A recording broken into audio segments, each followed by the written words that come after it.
Yeah, wonderful people. I know this may not interest a lot of my people, especially those in America, but it is very important I bring this video to you. The man, Donald Trump, by next month, his fate will be decided by American people. A lot of propaganda, media hype is going on. All right? You all know my stand for Donald Trump, but I must tell you, this is exactly why there have been media campaign to run that man down. Have the floor, sir.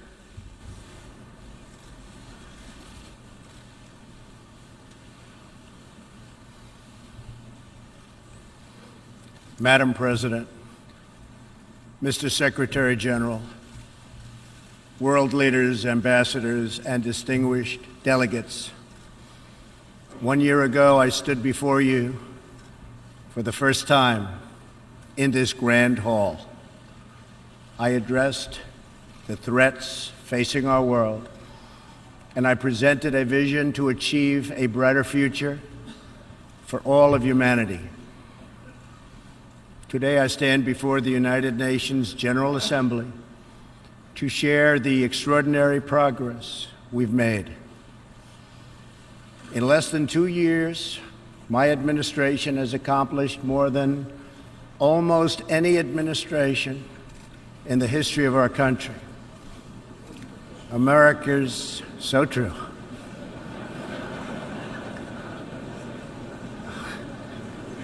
Didn't expect that reaction, but that's okay.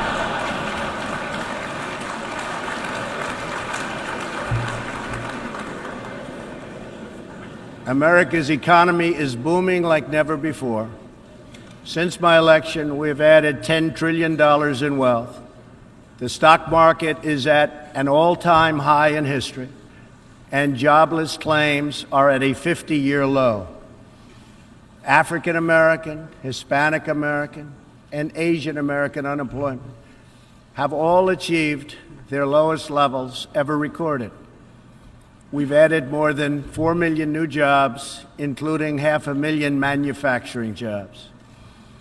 We have passed the biggest tax cuts and reforms in American history.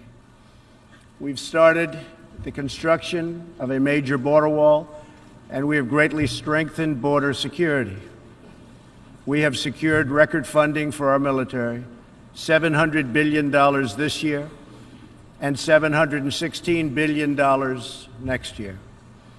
Our military will soon be more powerful than it has ever been before.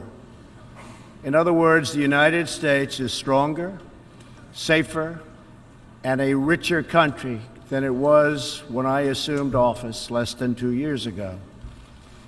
We are standing up for America and for the American people, and we are also standing up for the world. This is great news for our citizens and for peace-loving people everywhere. We believe that when nations respect the rights of their neighbors and defend the interests of their people, they can better work together to secure the blessings of safety, prosperity, and peace. Each of us here today is the emissary of a distinct culture, a rich history, and a people bound together by ties of memory, tradition, and the values that make our homelands like nowhere else on earth. That is why America will always choose independence and cooperation over global governance, control, and domination. I honor the right of every nation in this room to pursue its own customs, beliefs, and traditions. The United States will not tell you how to live or work or worship. We only ask that you honor our sovereignty in return. From Warsaw to Brussels to Tokyo to Singapore, it has been my highest honor to represent the United States abroad. I have forged close relationships and friendships and strong partnerships with the leaders of many nations in this room, and our approach has always yielded incredible change. With support from many countries here today, we have engaged with North Korea to replace the specter of conflict with a bold and new push for peace. In June, I traveled to Singapore to meet face-to-face with North Korea's leader, Chairman Kim Jong-un. We had highly productive conversations and meetings, and we agreed that it was in both countries' interest to pursue the denuclearization of the Korean Peninsula. Since that meeting, we have already seen a number of encouraging measures that few could have imagined only a short time ago. The missiles and rockets are no longer flying in every direction. Nuclear testing has stopped. Some military facilities are already being dismantled. Our hostages have been released, and as promised, the remains of our fallen heroes are being returned home to lay at rest in American soil.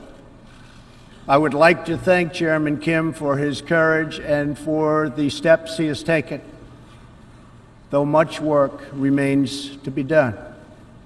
The sanctions will stay in place until denuclearization occurs. I also want to thank the many member states who helped us reach this moment, a moment that is actually far greater than people would understand, far greater, but for also their support and the critical support that we will all need going forward. Special thanks to President Moon of South Korea, Prime Minister Abe of Japan, and President Xi of China. In the Middle East, our new approach is also yielding great strides and very historic change. Following my trip to Saudi Arabia last year, the Gulf countries opened a new center to target terrorist financing. They are enforcing new sanctions, working with us to identify and track terrorist networks, and taking more responsibility for fighting terrorism and extremism in their own region.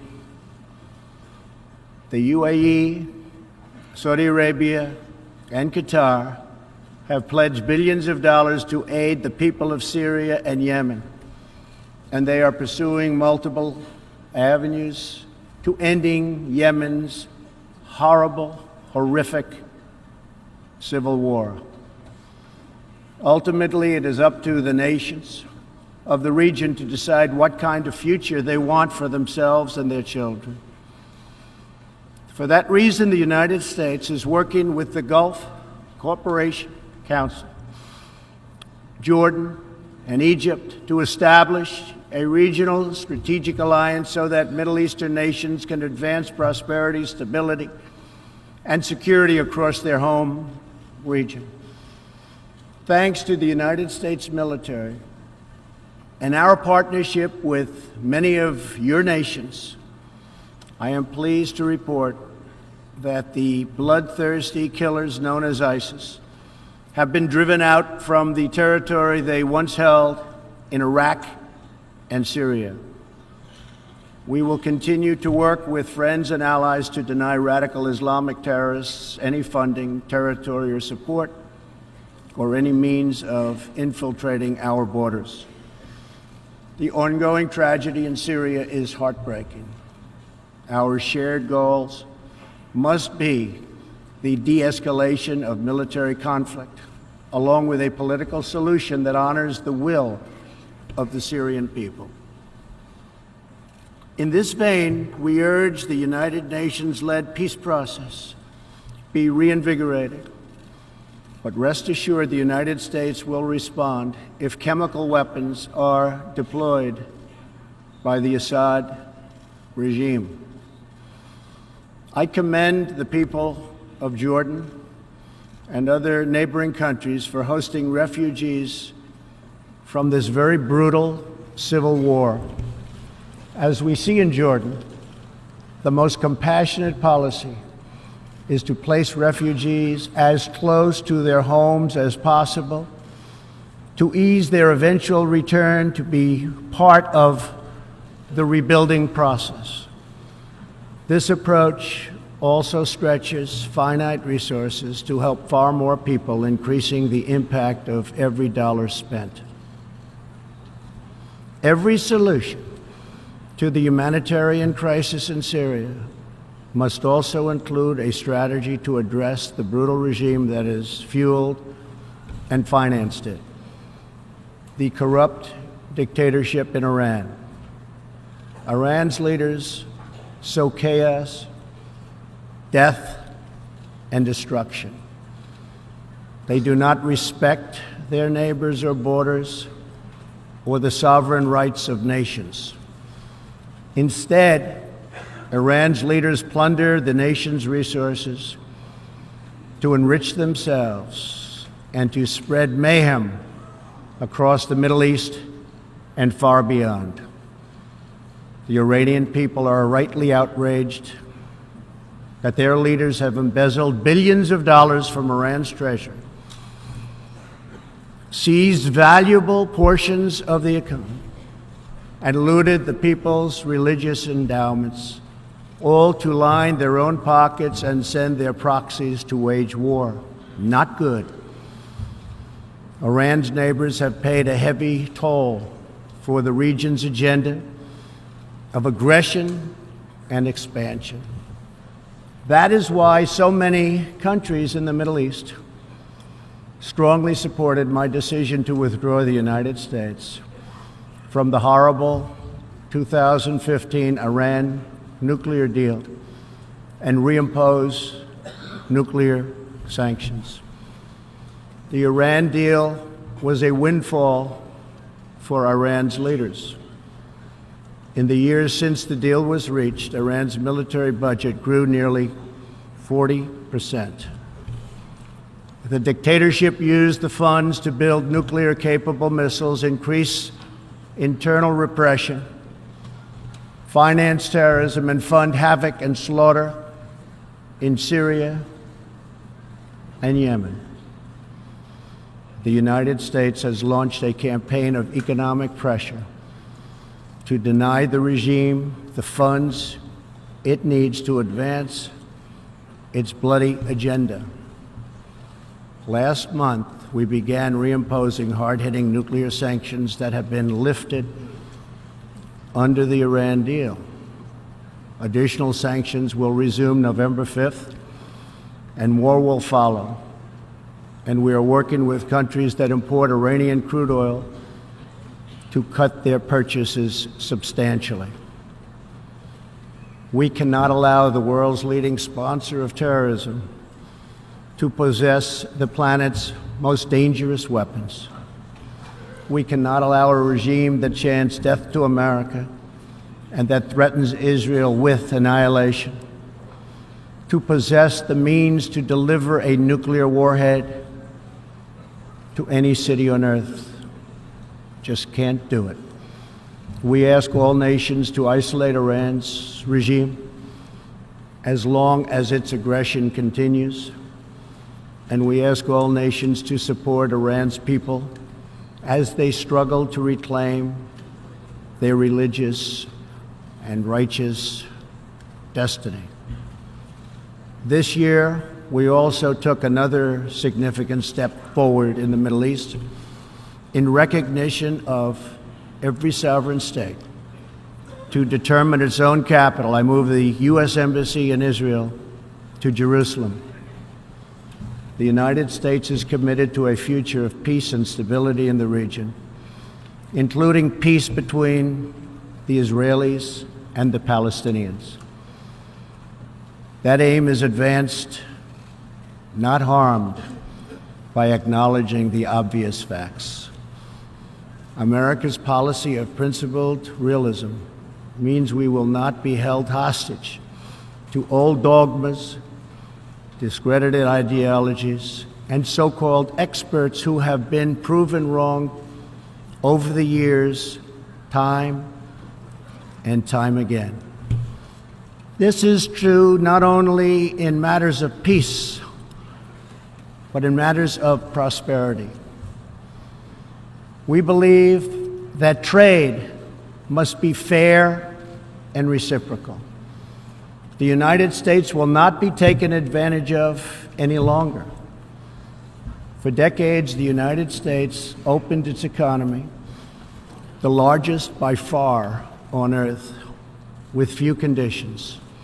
We allowed foreign goods from all over the world to flow freely across our borders. Yet, other countries did not grant us fair and reciprocal access to their markets in return.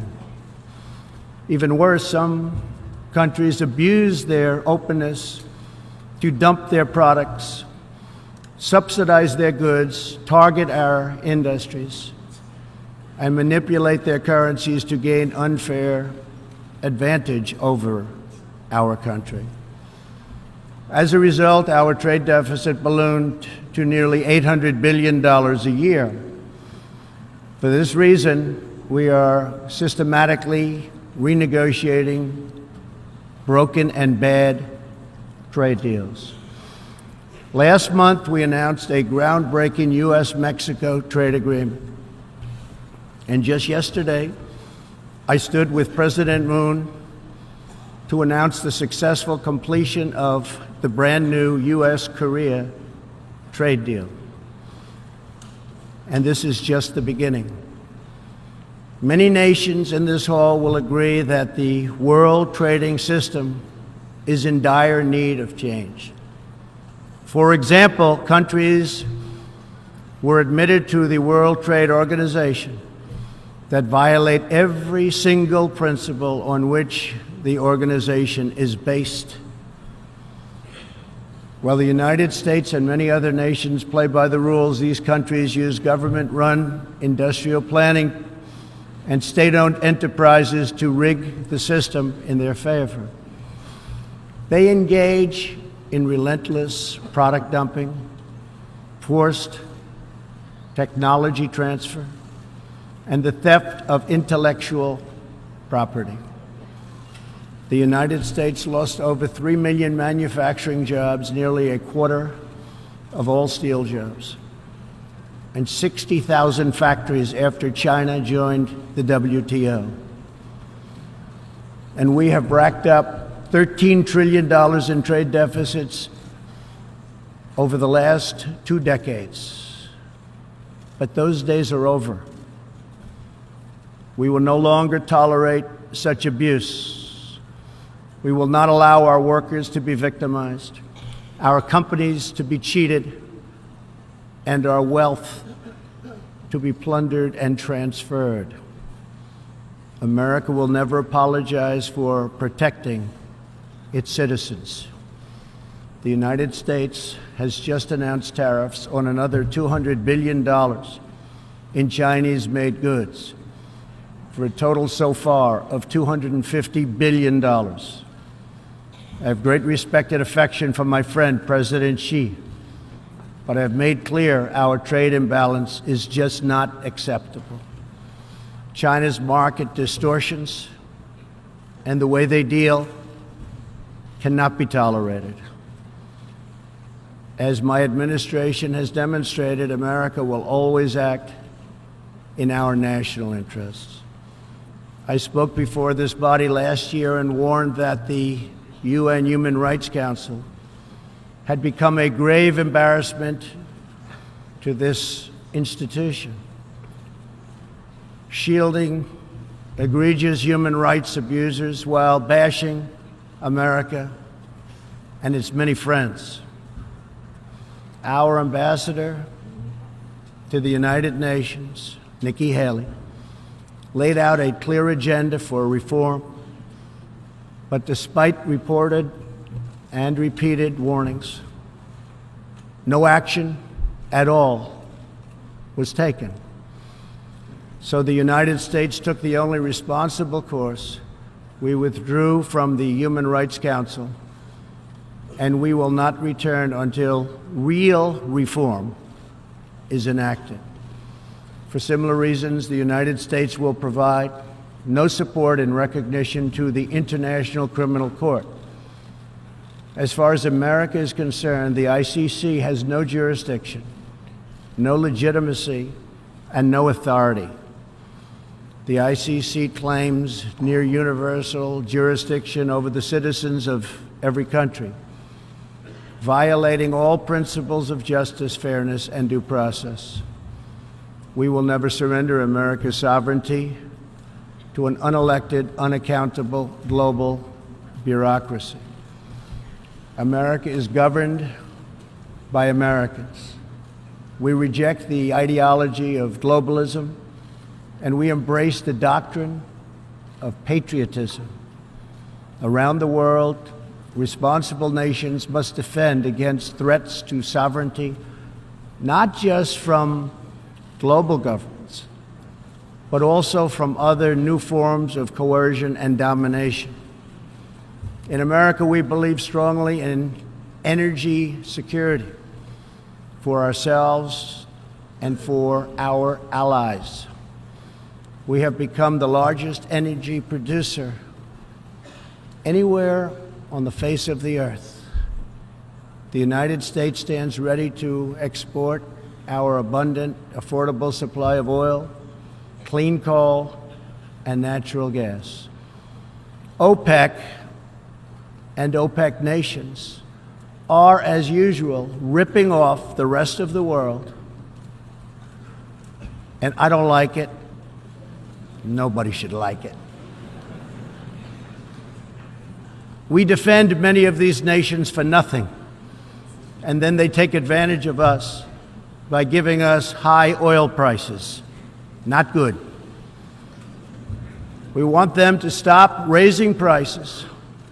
We want them to start lowering prices, and they must contribute substantially to military protection from now on. We are not going to put up with it, these horrible prices, much longer. Reliance on a single foreign supplier can leave a nation vulnerable to extortion and intimidation.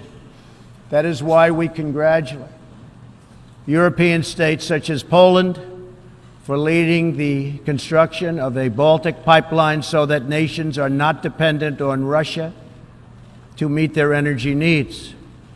Germany will become totally dependent on Russian energy if it does not immediately change course.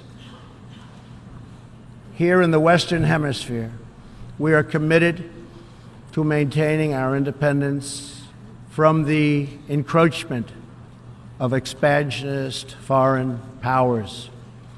It has been the formal policy of our country since President Monroe that we reject the interference of foreign nations in this hemisphere and in our own affairs. The United States has recently strengthened our laws to better screen foreign investments in our country for national security threats. And we welcome cooperation with countries in this region and around the world that wish to do the same.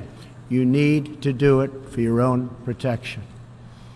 The United States is also working with partners in Latin America to confront threats to sovereignty from uncontrolled migration. Tolerance for human struggling and human smuggling and trafficking is not humane.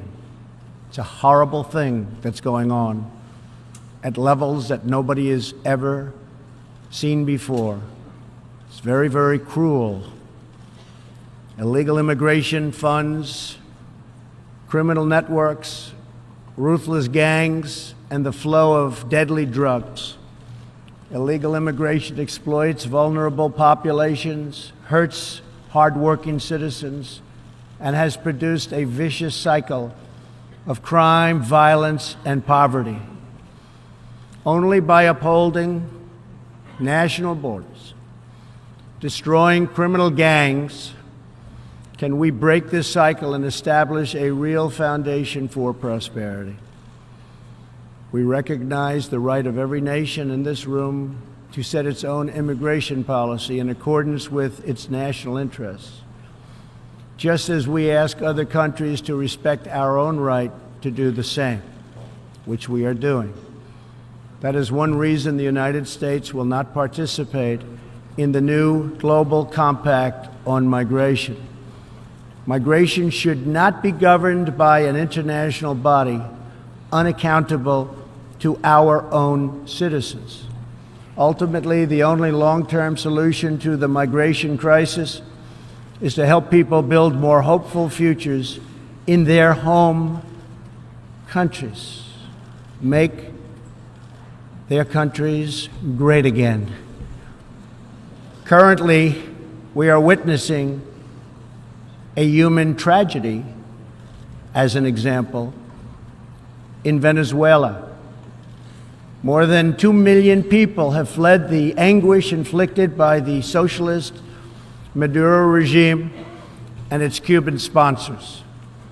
Not long ago, Venezuela was one of the richest countries on earth.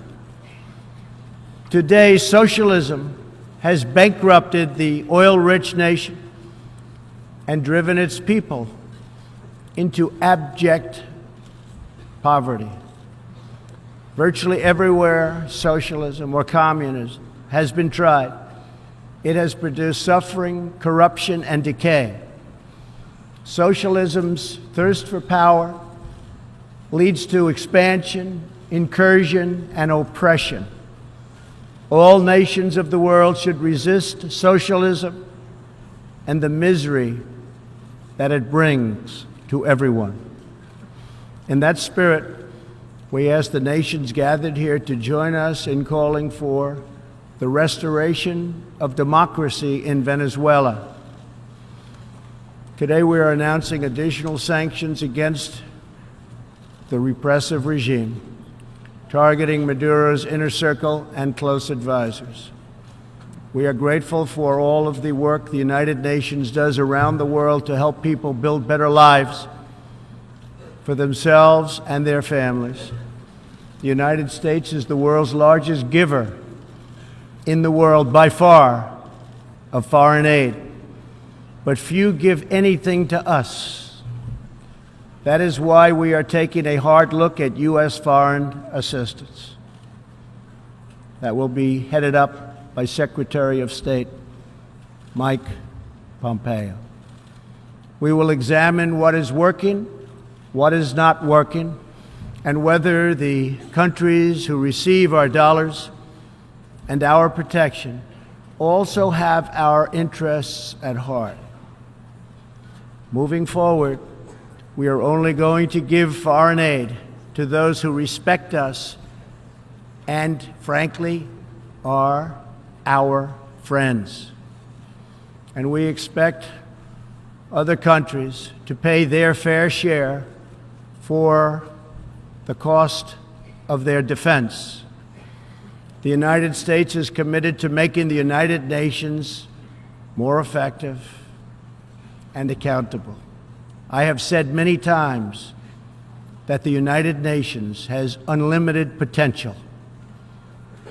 As part of our reform effort, I have told our negotiators that the United States will not pay more than 25% of the UN peacekeeping budget. This will encourage other countries to step up, get involved, and also share in this very large burden. And we are working to shift more of our funding from assessed contributions to voluntary, so that we can target American resources to the programs with the best record of success. Only when each of us does our part and contributes our share can we realize the UN's highest aspirations. We must pursue peace without fear, hope without despair, and security without apology. Looking around this hall, where so much history has transpired, we think of the many before us who have come here to address the challenges of their nations and of their times. And our thoughts turn to the same question that ran through all their speeches and resolutions, through every word and every hope. It is the question of what kind of world will we leave for our children, and what kind of nations they will inherit. The dreams that fill this hall today are as diverse as the people who have stood at this podium, and as varied as the countries represented right here in this body are. It really is something. It really is great, great history. There is India, a free society, over 1 billion people, successfully lifting countless millions out of poverty and into the middle class. There is Saudi Arabia, where King Salman and the Crown Prince are pursuing bold new reforms. There is Israel, proudly celebrating its 70th anniversary as a thriving democracy in the Holy Land. In Poland, the great people are standing up for their independence, their security, and their sovereignty. Many countries are pursuing their own unique visions, building their own hopeful futures, and chasing their own wonderful dreams of destiny, of legacy, and of a home. The whole world is richer. Humanity is better because of this beautiful constellation of nations, each very special, each very unique, and each shining brightly in its part of the world. In each one, we see awesome promise of a people bound together by a shared past and working toward a common future. As for Americans, we know what kind of future we want for ourselves. We know what kind of a nation America must always be. In America, we believe in the majesty of freedom and the dignity of the individual. We believe in self-government and the rule of law. And we prize the culture that sustains our liberty, a culture built on strong families, deep faith, and fierce independence. We celebrate our heroes. We treasure our traditions. And above all, we love our country.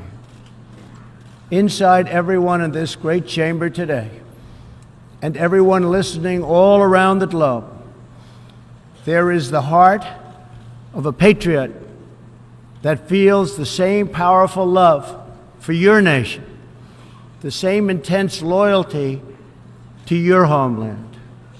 The passion that burns in the hearts of patriots and the souls of nations has inspired reform and revolution, sacrifice and selflessness, scientific breakthroughs, and magnificent works of art. Our task is not to erase it, but to embrace it, to build with it, to draw on its ancient wisdom, and to find within it the will to make our nations greater, our region safer, and the world better. To unleash this incredible potential in our people, we must defend the foundations that make it all possible. Sovereign and independent nations are the only vehicle where freedom has ever survived, democracy has ever endured, or peace has ever prospered. And so we must protect our sovereignty and our cherished independence above all. When we do, we will find new avenues for cooperation unfolding before us. We will find new passion for peacemaking rising within us. We will find new purpose, new resolve, and new spirit flourishing all around us, and making this a more beautiful world in which to live. So together, let us choose a future of patriotism, prosperity, and pride. Let us choose peace and freedom over domination and defeat. And let us come here to this place to stand for our people and their nations, forever strong, forever sovereign, forever just, and forever thankful for the grace and the goodness and the glory of God. Thank you, God bless you, and God bless the nations of the world. Thank you very much. Thank you. On behalf of the General Assembly, I wish to thank the President of the United States of America for the statement just made. May I request representatives to remain seated while we greet the President, after which the meeting will stand suspended for 5 minutes. What you just heard from Donald Trump is what I expect African leaders to do for themselves and for their people. This is what I call patriotism. Making your country first, thinking first about yourself, about your people, before this global thing. And you heard him say that. He's up against the global forces who want to bring the whole world under one new order. They call it New World Order. One government bullshit. Trying to superimpose and change people's way of life, to alter their lives.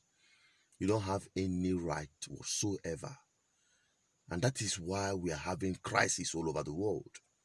No wonder Donald Trump has been able to breach the peace, bring people that have been fighting headlong for a donkey years.